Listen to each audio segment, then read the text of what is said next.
जो कभी एक नदी हुआ करती थी। आज से 50 साल पहले कुकरेल से एक नदी निकलती हुई गोमती नदी में मिलती थी, लेकिन 84 के बाद इस पूरी नदी को अपने स्वार्थ के लिए भूमाफियाओं ने पाटना प्रारंभ किया और परिणाम क्या हुआ?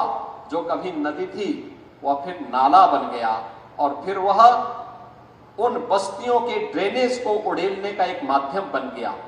उसने एक नदी को तो मारा ही मारा, लेकिन साथ साथ गोमती नदी को भी प्रदूषित करने का काम किया। जिस नदी संस्कृति के ऊपर मानवीय सभ्यता बसी हुई है, उसको नष्ट कर दिया गया, समाप्त कर दिया गया। गोमती नदी लखनऊ में आकर के कितनी काली हो गई है, किस प्रकार की स्थिति को पहुंच चुकी है। क्या इस पाप से हम कभी वंचित रह पाएंगे जो यहां पर हुआ? और इसीलिए सरकार ने तय किया कि लखनऊ में आने वाले कोई भी अतिथियों, कोई भी पर्यटकों, लखनऊ वासियों के लिए भी, प्रदेश वासियों के लिए भी हम कुकरेल में एक नाइट सफारी की स्थापना करेंगे। नाइट सफारी यहां पे लोगों के पर्यटन और मनोरंजन के साथ साथ ज्ञानवर्धन का भी एक केंद्र बनेगा, लेकिन साथ साथ इको टूरिज्म के एक बेहतरीन स्पॉट के रूप में हम पूरे कुकरेल क्षेत्र को डेवलप करेंगे।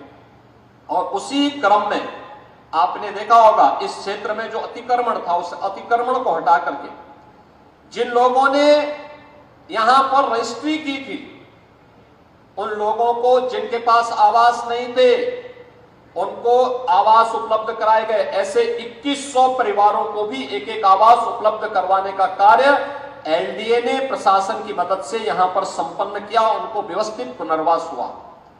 लेकिन साथ साथ जिन लोगों ने जमीन के धंधे के साथ जुड़ करके पर्यावरण को नुकसान पहुंचाने का काम किया और भूमाफिया बन करके लोगों को ठगने का काम किया, ऐसे भूमाफियाओं के खिलाफ भी कार्रवाई करते, एफआईआर लॉन्च कराते, उनके खिलाफ कार्रवाई की गई और सुप्रीम कोर्ट तक लड़ करके लखनऊ विकास प्राधिकरण ने आज इसे खाली करवाया है।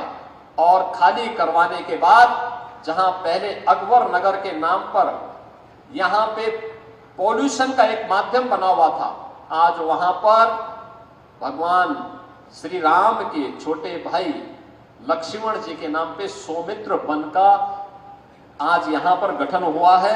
ये जो जितने भी पेड़ लगाए जा रहे हैं ये सौमित्र वन ही हैं, ये सौमित्र वन के ही हो रहे हैं। हरशंकरी के एक वाटिका मुझे भी यहां पे लगाने का अवसर प्राप्त हुआ है।